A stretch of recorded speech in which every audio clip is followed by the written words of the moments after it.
Like this here, and this makes shearing the sheep a bit easier, but you can do a lot better job and you don't have to hold on to them as long. So that's the harder part of shearing a sheep, is holding it correctly, so you're not fighting with it. It's hopefully not trying to get away, which they do, but once it takes about 3,000 or 4,000 and you might be able to shear 120, 150 a day. But it's one of those, it's like, a bit like an apprenticeship, you're still learning. Every sheep shears a bit different in the size, the weight, the wool can be a bit different. We start at 7:30 in the morning till 5:30 in the afternoon, so it's a 10-hour day in your shearing sheds. But we've got to have a break every 2 hours, so we have half an hour for morning tea, 1 hour for lunch and half an hour in the afternoon. You'd probably stay at the farm anyway, too far to drive home 2 or 3 hours every day in the summer, and so you'd have to get up too early as well. So you normally work in a shearing team, so you go to, I shear at the same 30 sheds for about 15 years, so it wasn't too bad. And you only go back to the good ones. There's a few big rough sheep out there you don't want to have nothing to do with, because you get paid the same for all of them. So if you can find sheds with mainly female sheep, they're a bit smaller than others, might have 6,000 merino wethers, and they're pretty big, and you might only shear 100, 120 a day and you're working hard, whereas you can have better sheds shearing 150 in smaller sheep. So, yeah, you don't go to those rough ones, you try to stay away from those. Therefore the tourist shearer from New Zealand and South America and places like that. Well, we've got this flexible down tube shearing plant, and this, I wish these were around 40 years ago, makes shearing the sheep about 50% easier. The old school one, straight steel shaft down to here with this steel knuckle joint there, and it'd get going and whack you in the leg, and it was very difficult to sort of use when you're learning, sure. You know, we've got about 100 tools, you just put a battery in the back and away they go. They haven't made one for a handpiece yet. They sort of have, but it's not much good. It goes brrr when you push them. Like these shearers push this handpiece as fast as it'll go. The gun shearer shearing 200 sheep a day, so that's 25 an hour. He's going all right. I used to shear, I thought I was going good shearing 20 an hour. All right, so the rope should turn that on and off. That's your on-off switch.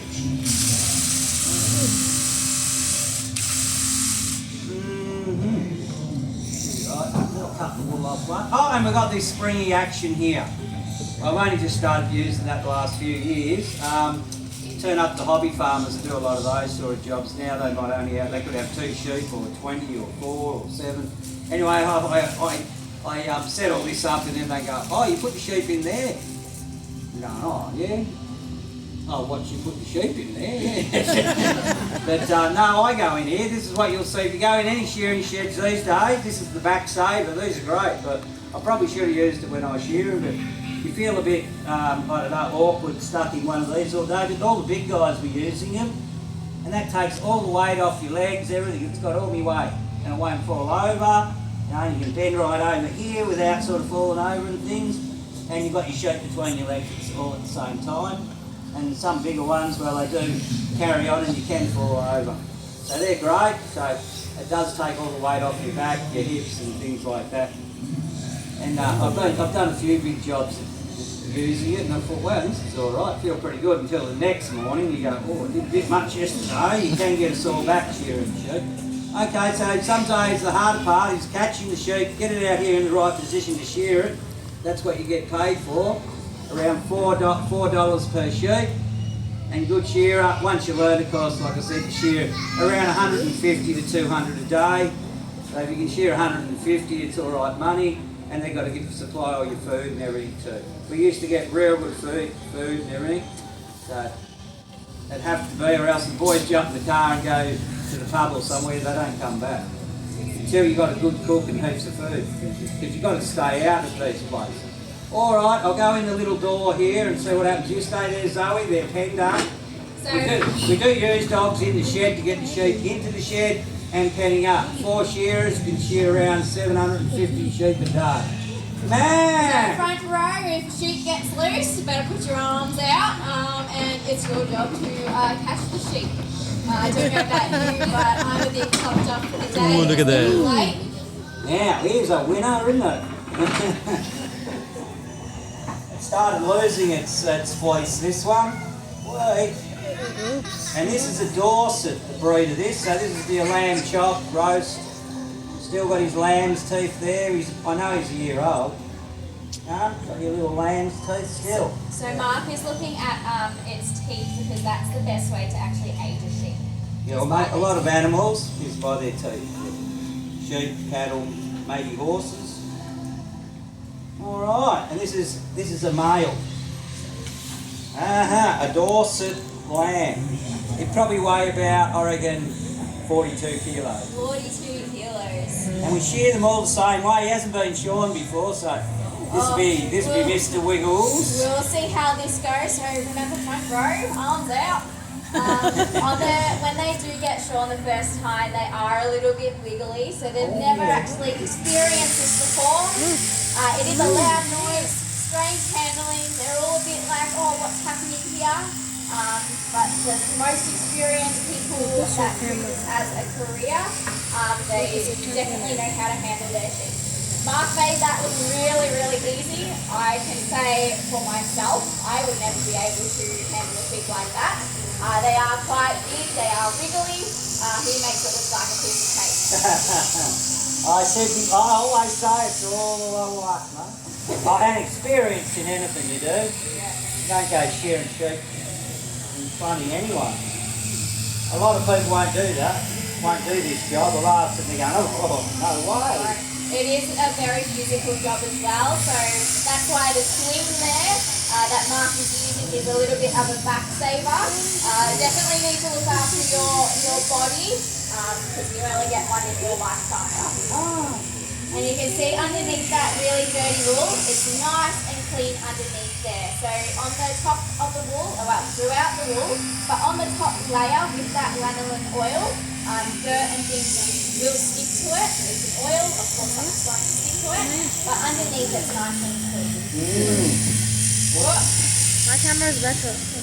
Yeah, so there's a pattern to the sheep shearing, and it just takes quite a few thousand to get any good at it with a bit of confidence as well. Because you bend over like this, a bit like when I was learning, sort of upside down, and the other guys there telling you what to do, and you're going, oh, I'm trying. And the sheep kicks, and you get out of position. And with the old school shearing plank, you have to stop and get back in the right spot. So you can see Mark's making that look very, very easy there. He's had years upon years of experience. So yeah, to make it look really, really easy.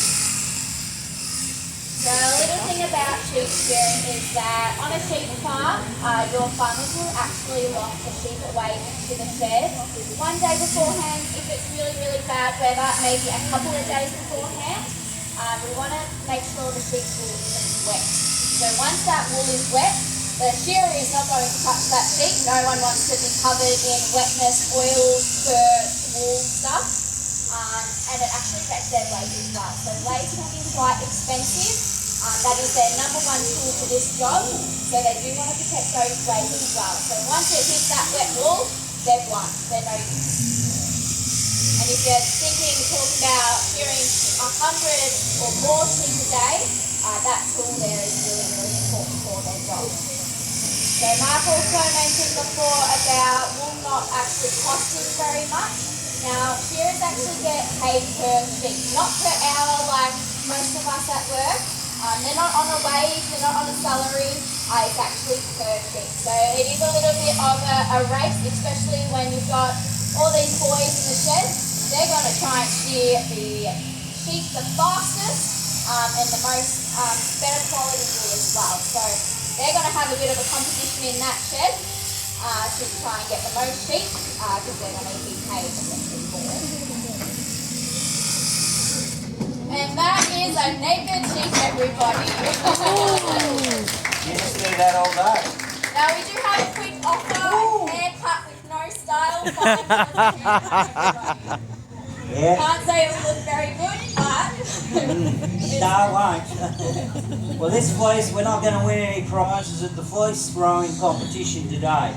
It's a bit broken and it lost some of its wool somehow. But anyway, every fleece usually goes up on the table, and they, a bit like that. And the wool classer is the educated one who's got to make sure the staff in there are preparing the wool. So all they're really doing in the shed, the wool rollers or shed hands, or rouseabouts they were called, but they keep modernising the name. So the rouseabouts, we've got to pick up the wool, sweep the floor, and skirt the fleece. So you've got to get any obvious stain, dirty short pieces, vegetable matter. You can't have any of that. They want pure wool in these when we're pressing the bales. So all this wool here can be sold, but not with your good fleece wool. So we keep that separate. Okay. And it's only on the table for about a minute. They're pretty big wool tables. Because it's all happening flat out for 2 hours at a time, because the shearers are racing each other. I didn't go in too many races, just for the first half hour to give them a scare. They're going, "You sure 12 in 30 minutes?" I'm going, "Yeah, I'm winning." And stop, sit on the fence and have a smoke. I said, "Go for it, boys, I've warned you up." And these are all big guys. Rightio. All the wool classes then goes, "Oh, look, this one might break." Oh, yeah, it did. So that's what they call tender wool.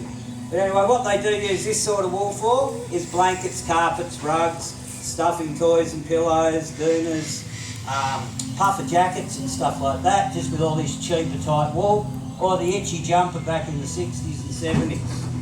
So we don't use this wool for clothing anymore, just use merino wool, which is about 10 times the price. This wool here is not worth a lot at all. Maybe $3 a kilo, if that, yeah. Okay, and the other thing they do get out of the wool, I've talked Zoe to sleep there. Right, must be quiet. Is the oil, very valuable oil that comes from the sheep's skin. Alright, so when that wool grows through the skin, it's covered in lanolin oil. So that's where all your lanolin oil comes from. They wash tons and tons of wool. You wouldn't think you'd go to the trouble, but they do. They must make good money out. It's about $10 a bottle. And that makes very good moisturisers. They put in soap, lipstick and things like that. But I've been rubbing it on my head for a few years now, and that hair's taken right off. Yeah. Sheep's wool grows back every year. I am, yeah. Well, $5 haircut. the hairdresser just got home tonight. The weekend's here, I might get shorn. Okay, so what you can do is come and feel the wool, or take as much as you like home. You can pat Zoe if you want, and we're going to go and milk the cow and crack the stock of whip. Thank you. Thanks, guys. So cool.